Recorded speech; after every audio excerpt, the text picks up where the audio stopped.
श्रीनगर में एक शर्मनाक घटना सामने आई है। वानपोरा इलाके के उस्मानिया कॉलोनी में व्यक्ति ने एक 24 वर्षीय युवती पर तेजाब फेंक दिया, जिससे वो बुरी तरह से झुलस गई। उसे श्री महाराजा हरि सिंह SMHS अस्पताल में भर्ती करवाया गया।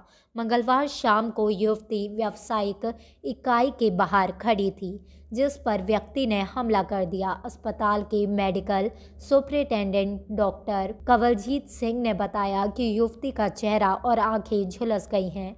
बताया कि ऑपरेशन किया जा रहा है ताकि ये देखा जा सके कि उसकी आंखें खराब तो नहीं हुई हैं। नोहटा थाने में पुलिस अधिकारी ने बताया कि हमलावरों को गिरफ्तार कर केस दर्ज कर जांच शुरू कर दी है। वहीं आपको बता दें, इसको लेकर श्रीनगर में भारी रोष देखने को मिल रहा है। आज All India People's National Party की नेता और सामाजिक कार्यकर्ता मिस जवेरिया ने भी रोष प्रकट करते हुए तेजाब पीड़िता के लिए फास्ट ट्रैक इंसाफ की मांग की है। चाहती हूँ, अगर लड़की की कोई गलती भी है तो भी आपका कोई हक नहीं बनता आप उसका चेहरा खराब कर दें, आप उसकी ज़िंदगी खराब कर दें। एक तरफ से कभी मैंने ये जो कल वाक़या हुआ, जो पुलिस ने बयान दिया, उनको पकड़ा, वहाँ पे पता चला कि जो लड़की है उसने इंगेजमेंट के लिए मना कर दिया उस लड़के को। ठीक है ना, जो लड़के ये बोल रहे हैं कि लड़की की गलती है तो वो एक बार देख ले, एक बार सुन ले, एक बार पढ़ ले कि लड़की की कोई गलती नहीं है। अगर किसी को मना करना लोगों को लगता है कि वो एक बहुत बड़ी गलती है, तो इधर के लोगों की सोच हम बिल्कुल भी नहीं चेंज कर सकते, क्योंकि यहाँ पे ऐसे भी लोग हैं जो ये बोलते हैं कि अर्थक्वेक हो रहा है क्योंकि लड़कियां पेंट लगाती हैं, बाकी चीजें हो रही हैं क्योंकि लड़कियां ये कर रही हैं। जब तक यहाँ के लोगों की मेंटलिटी चेंज नहीं होगी तब तक हम लोग कुछ भी चेंज नहीं कर सकते। तो मुझे लगता है लड़कों को अपनी मेंटलिटी चेंज करने की बहुत ज्यादा जरूरत है। जिन्होंने ये सब कुछ किया हुआ, जिन्होंने एसिड अटैक किया है, मैं चाहती हूँ उनको फांसी मिले, ताकि कश्मीर में अगली बार किसी लड़की के ऊपर एसिड फेंकने से पहले 1000 बार इंसान सोचे। संसद में पेश बजट को निराशाजनक बताते हुए जम्मू कश्मीर की पूर्व मुख्यमंत्री और PDP अध्यक्ष महबूबा मुफ्ती ने कहा कि आम लोगों की राहत के लिए बजट में कुछ भी शामिल नहीं किया गया है। कुपवाड़ा में अपने दौरे के दौरान मीडिया से बात करते हुए मुफ्ती ने कहा कि बजट केवल लोगों से कर वसूलने के लिए रखा गया है। मुल्क की सबसे बड़ी जो चैलेंज है वो है बेरोजगारी, उसके बारे में कुछ नहीं है। आपने किसानों के बारे में कुछ नहीं कहा है। आपके जो मिडिल क्लास जो फैमिलीज है, जो औसत दर्जे के घर है, उनके लिए कुछ भी नहीं है। ये बजट सिर्फ किस तरह उनका खजाना भरना है, उसमें कैसे लोगों से ज़्यादा से ज़्यादा टैक्स वसूला जाए, उसकी बात है। इस बजट में आम लोगों के लिए कोई सहूलियत नहीं है, कोई फायदा नहीं है। शोपियान जिले के नौपोरा नदीगाम में आतंकियों की सूचना के बाद तलाशी अभियान चलाया गया। कई लोगों से पूछताछ भी की गई। इस बीच जब एक इलाके में सुरक्षा बल पहुंचे तो वहां मौजूद आतंकवादियों ने उन पर फायरिंग कर दी, जिसके बाद सुरक्षा बलों ने जवाबी कार्रवाई शुरू कर दी। सूत्रों के मुताबिक एक आतंकी मार गिराया गया है। उत्तरी कश्मीर के बारामूला जिले के पटन में बुधवार दोपहर आग लगने से एक आवासीय घर क्षतिग्रस्त हो गया। चश्मदीद लोगों ने हमारे संवाददाता सईद आमिर को बताया कि पलहलान इलाके में आग लगने की घटना में हमीद शाह की आवासीय घर क्षतिग्रस्त हो गया।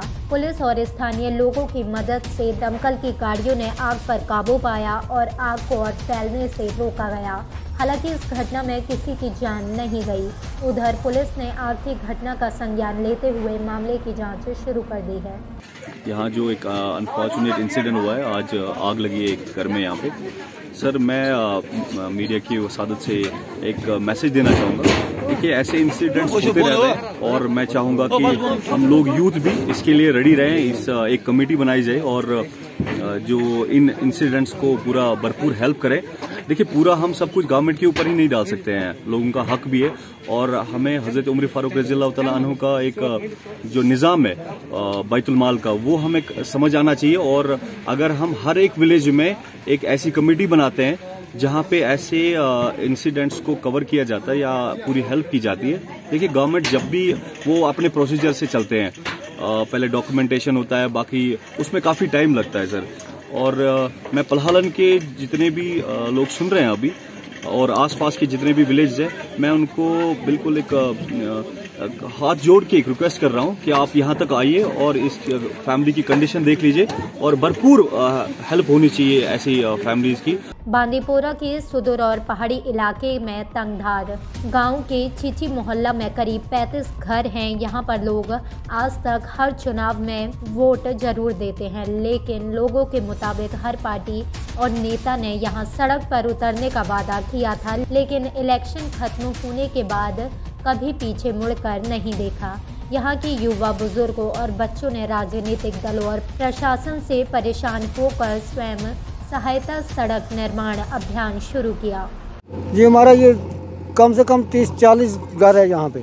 30-40 घर को हमें ना कोई रोड का तो कोई मसला ही नहीं है। हमें किसी गवर्नमेंट ने आज तक कोई बाथरूम नहीं दिया, प्रोटेक्शन वाल का कोई नाम ही नहीं है यहाँ पे, किसी वजूद ही में नहीं है। हम सर हमारी रिक्वेस्ट है कि हमने जब परसों यहाँ पे एक मकान जल गया राठीनार खान वाली डार का, तो उसके बाद हमने सोचा अपना कि अगर हमें किसी घर में आग लग जाए तो हमारा सहारा अल्लाह के बगैर और कोई है ही नहीं। फिर हमने यहाँ गांव में जमा होके तो अपनी मीटिंग बनाई कि अब हम करें, अब थोड़ा थोड़ा, इतना हमारा कोई, हम बड़े आदमी नहीं हैं, हम माल मवेशी पाल के अपना टाइम पास करते हैं।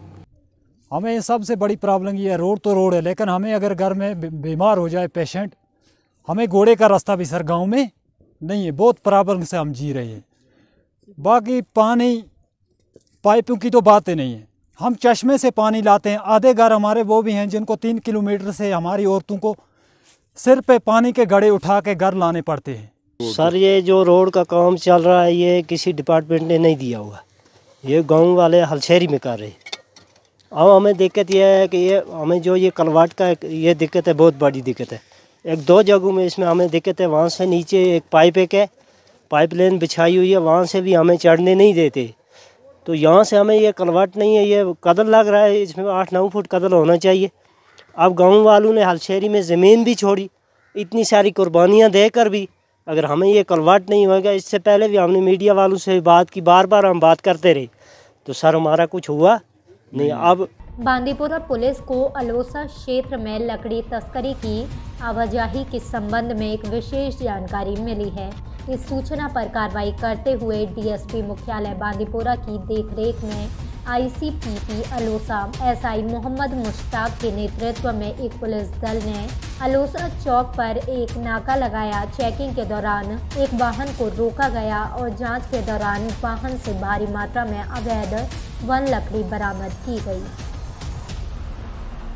माछल सेक्टर में स्थित कई गांव चिकित्सा सुविधाओं सहित बुनियादी सुविधाओं से वंचित हैं और अक्सर भारी बर्फबारी के कारण सर्दियों के दौरान सालाना 5 से 6 महीने के लिए क्षेत्र से कट जाते हैं। आपको बता दें, ग्रामीणों को इस समस्या से उभरने में मदद करने के लिए इंडिया ऑयल कॉरपोरेशन ने गौरी फाउंडेशन एनजीओ के साथ मिलकर भारतीय सेना की मदद से एक आईसीयू एम्बुलेंस माछल में एक अस्पताल को दी है।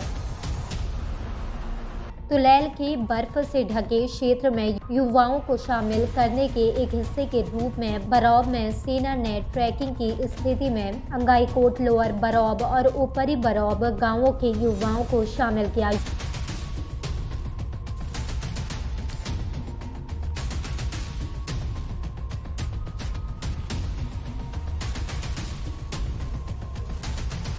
पुंछ जिले के मेंढर इलाके में कल रात 3 गैस सिलेंडर के विस्फोट से भीषण आग से 3 दुकानें पूरी तरह जल गई। उन्होंने कहा कि 1 और 2 फरवरी के दरमियान रात को डाक बंगलो मेंढर के पास रहस्यमयी परिस्थितियों में आग लगी थी।